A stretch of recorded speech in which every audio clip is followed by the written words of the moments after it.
সবাইকে এনসি ট্রাস্টের পক্ষ থেকে ধন্যবাদ জানিয়ে অধ্যায় 9 অনুশীলনের 9.2-এর উদাহরণ 14 ঘ নিয়ে আসছি। দেখতে থাকো, খুব গুরুত্বপূর্ণ অঙ্ক। সমাধান 2 cos square theta plus 3 sin theta minus 3 = 0, যেখানে থিটা সূক্ষ্মকোণ। তাহলে দেখতে থাকো সমাধান। ঘ প্রদত্ত রাশির যে অঙ্কটি সেটা নেওয়া হলো। এরপর কি করছি, অর বা দিয়ে অর্থাৎ অর কমা 2 ইন্টু এই কস স্কোয়ার থিটার সূত্র বসিয়ে দেওয়া হয়েছে 1 minus sine square theta minus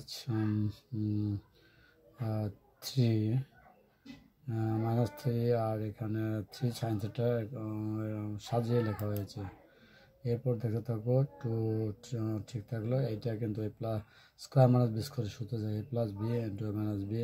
আর এখানে -3 যদি কমন নেই তাহলে 1 মাইনাস সাইন থিটা থেকে = 0। আশা করছি এখানে বুঝতে পারছো। এরপর আবার 1 মাইনাস সাইন থিটা কমন, তাহলে কি থাকে 2 1 plus sine theta under bracket -3 second bracket থাকলো। এরপর কি করা যায়, 1 মাইনাস সাইন থিটা 2 দিয়ে যদি গুণ করে 2 plus 2 sine theta -3 second bracket থাকলো = 0। এরপর কি করছে, 1 মাইনাস সাইন থিটা আর এখানে 2 সাইন থিটা -3 থেকে যদি +2 বাদ যায় তাহলে বড় সাইন থেকে 2 সাইন থিটা -1 = 0। এরপর কি করা যায়, অতএব দিয়ে লেখা যায় যে 1 minus sine theta = 0 or 2 sine theta -1 = 0। তো এখন কি করা যায়, মাইনাস সাইন থিটা এই +1 যদি এই পাশে নিয়ে আসা হয় তাহলে -1 থাকে, অর এখানে 2 সাইন থিটা =1 থাকে সাইন ওয়াই পক্ষ থেকে minus minus out, sine theta =1 or sine theta =1/2 লেখা যায় এই ক্ষেত্রে। এখন দেখো কি লেখা যায়, sine theta sin 90 degree or sine theta হাফের জন্য লেখা যায় সাইন 30 ডিগ্রি। এখানে যেহেতু সাইন 90 ডিগ্রি =1 এবং সাইন 30 ডিগ্রি =1/2 এটা দেখানো হলো।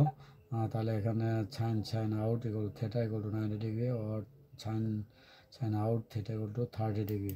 তাহলে এখান থেকে কী লেখা যায়, যেহেতু থিটা সূক্ষ্মকোণ সেহেতু থিটা সমান 30 ডিগ্রি। এটাই হচ্ছে অ্যান্সার। আশা করছি যে যেখান থেকে দেখছো অঙ্কটি বুঝতে পারছো। এখানে কিন্তু থিটা সমান 90 ডিগ্রি লেখা যাচ্ছে না, কারণ থিটার সূক্ষ্মকোণ চেয়েছে, সেহেতু থিটা সমান 30 ডিগ্রি এখানে গ্রহণযোগ্য। এই কারণেই কিন্তু এখানে 30 ডিগ্রি অ্যান্সার হয়েছে। এই একইভাবে অনুশীলনী 9.2-এর 23 নম্বর, 24 নম্বর, 25 নম্বর এবং 26 নম্বর প্রশ্ন কষা যাবে।